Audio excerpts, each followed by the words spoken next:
Okay, I want to get into one today on how to know if you're ready to open your heart up to someone again. This is going to be particularly for you if you're someone who is maybe in a relationship, maybe you're even in a relationship for quite a while, a long-term thing, and when it ended, it really messed you up. Like it just, at some level, you just feel like you shut off or you kind of closed up.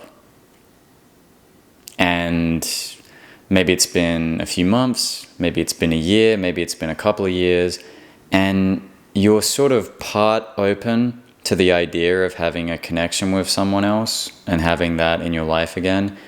But there's another part of you that feels hesitant and that's not really sure. And you might have a really clear sense of why that is. You might actually just be able to see it right now in your mind that it's like you're actually afraid because your last partner didn't treat you very well. Or maybe there was a lot of conflict and you don't want to go back into that. Or maybe it's not so clear to you. Maybe it's just kind of like a sense of hesitancy that you can feel in and around your body.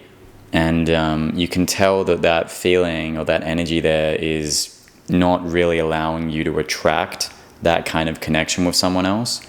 Maybe you've actually gone on a few dates and by all accounts they seem like decent people, but you're just not really able to click, and you're starting to sort of notice maybe it's something to do with me. Maybe I'm in this place where I'm not really sure this is what I want. So this is really for you if you're in that kind of that middle ground, that hesitancy. With these kinds of relationships that end pretty badly, it doesn't mean that it has to end with a screaming fight at the end and like just a disaster. Like sometimes that happens, but sometimes it can end amicably, but just afterwards for a long time you can feel empty. And that could be right after the relationship. It could be like as soon as the thing ends, you feel that emptiness there and there's kind of a hollowness and you don't know when it's going to end. Or it might actually be like a relief when the relationship ends because maybe it was difficult, but then maybe later on you're sort of feeling that emptiness. Maybe there's other emotions in there as well, like anger, frustration, things like that. There's kind of a sense of maybe you didn't really feel like you fully got to say what it was that you wanted to say.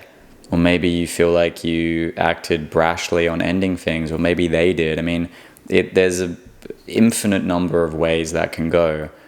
But when it comes to these things ending difficultly, it's really important to acknowledge that that's completely normal and natural. And there's no healthy time limit on how long that takes. And there's no range of feeling that's like acceptable or unacceptable. For some of us, a relationship like that ending can be a couple years of just not really feeling right again. And if that's the case, that's completely okay. Sometimes, it might only be like a week or two, and then after that you feel like you kind of managed to move through it. And there should be no sense of guilt if it was the case. But however it is we're experiencing that, it's completely okay. Nevertheless, when these kinds of things end, it can leave us with a sense of kind of fear and apprehension and doubt about moving on to the next circumstance. And what can sometimes happen, I think, is it can sieve its way quite deep down. Like, it's like that squiggle in your eye where you know it's there, but you can't, it's like evasive as well, like you can't quite fully find it. And some of us can close off like this for a really long time. Like some people, I actually know a couple of people in my life who have closed off from relationships entirely because of bad experiences. And it's really sad to see because it's almost like, it's not like they've really chosen to be by themselves fully, but they're just not able to open their heart again to someone else because of how difficult the prior relationship was. And it's really sad to see. And I think for a lot of us, if something's uncomfortable, we'll just shut it down, right? We might not really take the time to turn inward and investigate what's really going on there and get in touch with the underlying feeling or listen to the different parts of us that have other things to say. Maybe we just didn't have that kind of guidance, or maybe it just felt like it was too painful. And at some level we made a deal where we're just going to choose a life where we maybe never really have what we want because going towards that might be too painful. And where this all leads to is, if you're watching this, there's probably just, again, it's a sense of like not really knowing if you're ready for it or not. Maybe you're waiting for that sign, or you're waiting for like the perfect person, the perfect circumstance. And there's just this point that you get to, and I've been here myself, where you just have to be honest that you don't really know. Like, there's no checklist or comparison that you can make with your friends, or something that you read in a book that really can give you a clear answer, because that clear answer has to come from inside. It has to come from your own heart. And it's important to know, even watching this video, even us being here together talking about this, or me talking about this, and you listening in this case, it's important to know that nothing I really say is going to fully have an influence, because it does have to come from inside. But hopefully what can happen here is I can speak this out as genuinely as I'm able to, and maybe it sparks something inside that implores you to sort of turn in and maybe ask this question for yourself and acknowledge what's coming up. If there is this kind of uncertainty and not knowing, the first step here is to stop trying to jump ship to kind of like having a quick sort of certainty. And the way that we usually do this is we spend a lot of time Googling relationship stuff and talking to all our friends, and that all has its own place. It's good to have relative comparison, but the first thing is just to acknowledge and accept where we're at. Like, this is where I'm at right now. I'm not really sure what to do. And notice, like, when we're not really sure what to do, there's a sense of discomfort that's like the in the middleness. And most of us just don't want to deal with that, so we jump onto kind of like a pseudo certainty, but it feels good to have something to grab onto right now, but that thing doesn't really sustain us long enough or cut deep enough to really give us that more sustaining sense of what we want based on core value and based on what really matters to us the most. So the first thing is just to be able to acknowledge and almost like settle into and sink into that sense of uncertainty for a bit. It's like you're drinking that uncertainty and just sort of being with it. And we're not trying to make a time on it and how long we're going to be uncertain. If it could be 5 minutes, or it could be 5 days, or it's just being able to be uncertain. If there is uncertainty there, give yourself permission to be uncertain right now. Maybe even if you need to, if hearing this is bringing that up, maybe even just pausing right now for a moment to acknowledge that part of us that's a little bit uncertain and that doesn't really know the answer. And instead of, like said, jumping ship right away, just actually taking time to settle into that sense of uncertainty. Even if you can only feel a little bit of it, just getting a little bit of contact with what that's like, that in the middleness.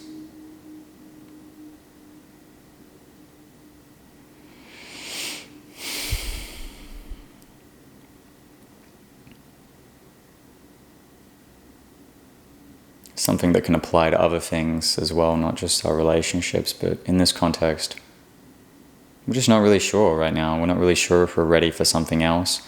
Maybe there is a sense of feeling some desire. It's a natural thing to want closeness and intimacy with someone else. But then there's another part that's, like we said, it's just not really sure. So it culminates in this sense of uncertainty. And to have a well-rounded psychology, we need to give every voice inside of us a place and a platform. So just giving ourselves a little bit of time to be uncertain there is the first part of this. When we really breathe into, so to speak, and we feel into that sense of uncertainty, we'll notice that by paying attention to it, what happens is it eventually starts to sort of clarify, and there's not so much of a sense of wanting to move this way or that way. There's just like a clarity there. So see if by being in that, you notice there's a little bit of a clarity. There's just the acceptance of the uncertainty, and some of the emotion might still be there, but there's a sense of like you're meeting yourself where you're at more. See if you can notice that in your own experience. Just meeting yourself where you're at, not where you feel like you should be, where you're actually at.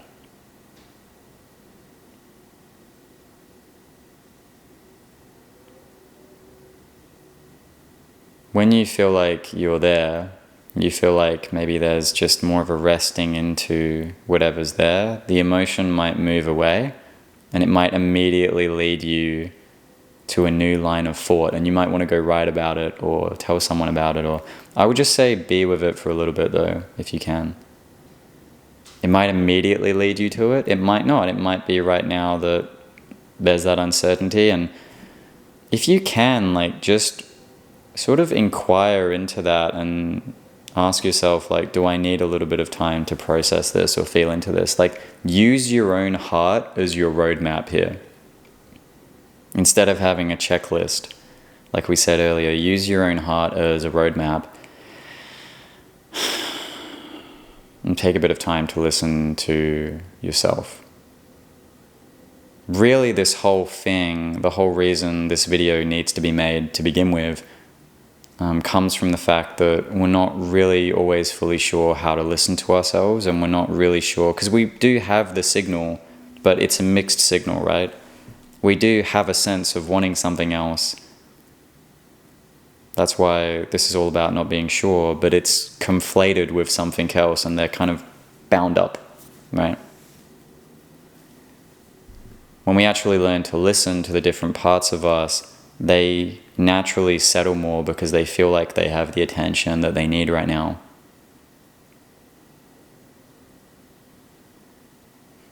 And instead of coming to a perfect resolution, there's just enough space for them to express what they need. And when the feeling tones settle more, we have a clearer channel.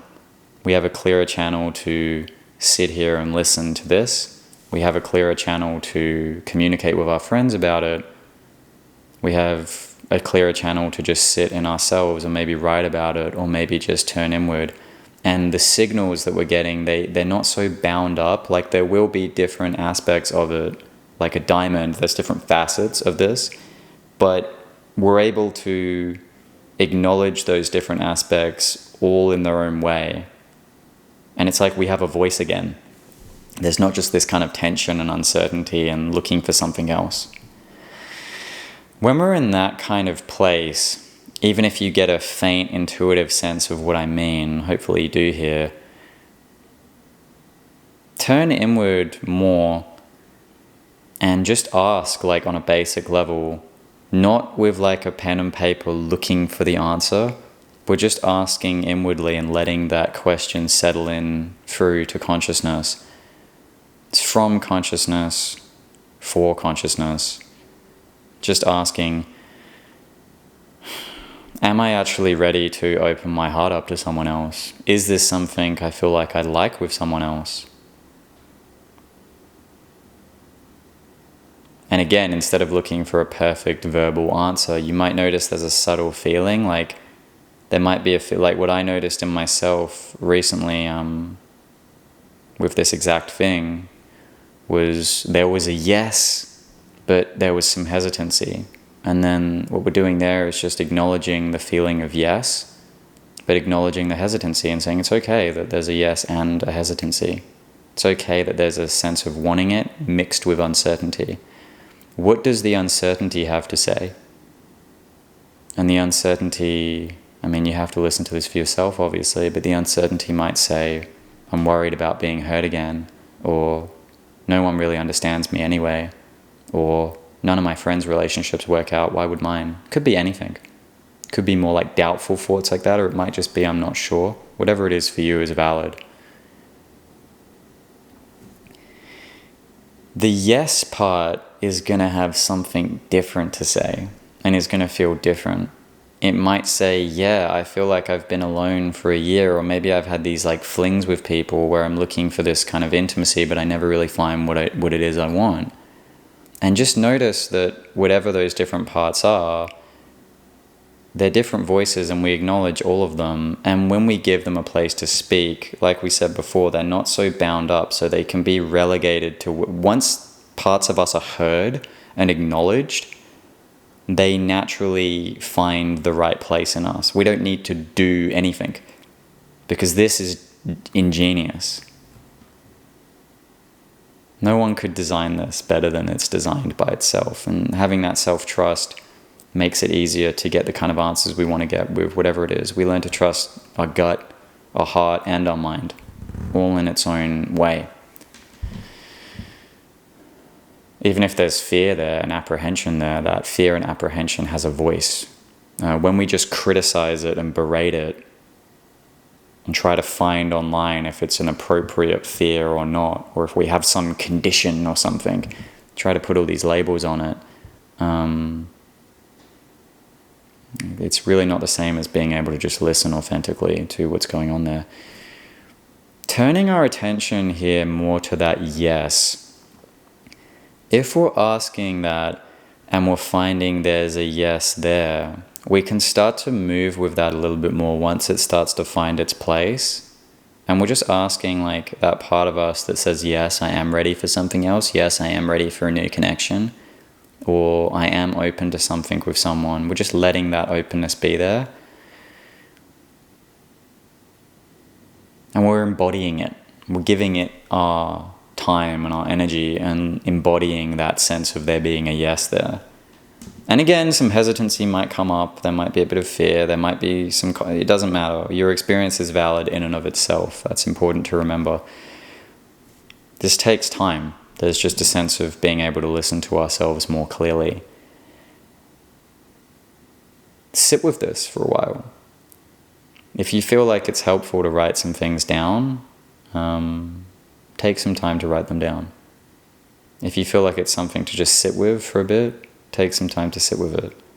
If there is someone in your life who can understand this kind of back and forth, or you have someone to work with on these kind of things, take the time to talk to them about it a little bit. If that's something you feel like you need, you might not. Take that time. Instead of trying to come to an answer, be the space that you need to be for the answer to occur naturally. Right? Give it some time. Before you're uncertain, now you're still uncertain, but you're listening to yourself a little bit more. There's a slight shift. When we want to move from one place to another, some of us think it's all just about like leaping, and then we can't get the center of gravity right. Another way of doing things is to just shift our reality frame slightly, because then the next shift is a slight bit easier, and then the next one's, and then before you know it, you've got this momentum and you're listening to yourself quite a lot and you feel like you have a clear answer. And the funny thing and the trippy thing, I mean, I'll say, if you know, when you, sorry, an itchy ankle, when you actually start to get more in touch with what feels like it's right for you in this moment, the odd thing is, when you're in touch with that quality in you, it can be quite interesting how life meets you halfway there, and how maybe you just like run into someone a week later, and the mind does a really funny thing. Like, I find this amazing where like the conscious, like the thinking mind will be like, oh, it just happened to be this accident that happened, and then like we don't even acknowledge the fact that we shifted state, and that we shifted state, it made it so much easier to attract the thing that we really wanted there. And we just think, oh, it was because I changed job. It's because I went to that bar. I never go to bars, and I met that person. But what really happens is, because we shifted state, we sort of created a more appropriate channel to magnetize the thing that was right there. It's hard to do that when there's a constant sense of like apprehension and not really knowing. It's a very mixed signal, because we might be like, I'm done with being alone. Fuck it. I'm just going to get with someone. And then we do it because the part of us that wants intimacy acts out, but then it's met with the reality of it came from desperation instead of actually being in the place in ourselves where we were really ready to accommodate for that kind of relationship, if that makes sense. So in summary, it's being able to turn inward and listen to the different parts of us and acknowledge each aspect as it comes up. It might also be helpful if you're someone who's more somatic, like you're more in touch with your body or the feelings around. They might feel like they're happening around your body. Once the feeling comes up, if you can't really get to the point where you're actually acknowledging it that much right now, that's okay. Just feel into the energy of it. This might not make a lot of sense to you, or you might hear this part and be like, oh yeah, that's what I needed to hear, that fits it together. When you feel the energy of it, whether it's in a location in your body or around your body, or maybe it's a sort of sense of thought, move towards it, breathe into it, and let it be there like that. Even if it's a lot of tension, even if you're in straight up resistance to it, like let yourself be in resistance for a while. Meet yourself where you're at and notice what happens when you meet yourself where you're at and how much clearer it all becomes. That's really the summary here. Listen to the parts of yourself that have different things to say.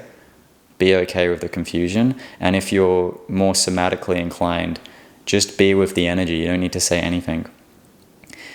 Check out all the videos I've made over the last couple months have really been about letting go and connecting and releasing blocked feelings and energies. So if you're really interested in that kind of stuff, I highly recommend checking out some of those videos. I made a series recently on self-intimacy as well, getting closer to the aspect of us that always has something to say, being able to work with repressed energy, and then I finished that series off talking about being present with what's coming up.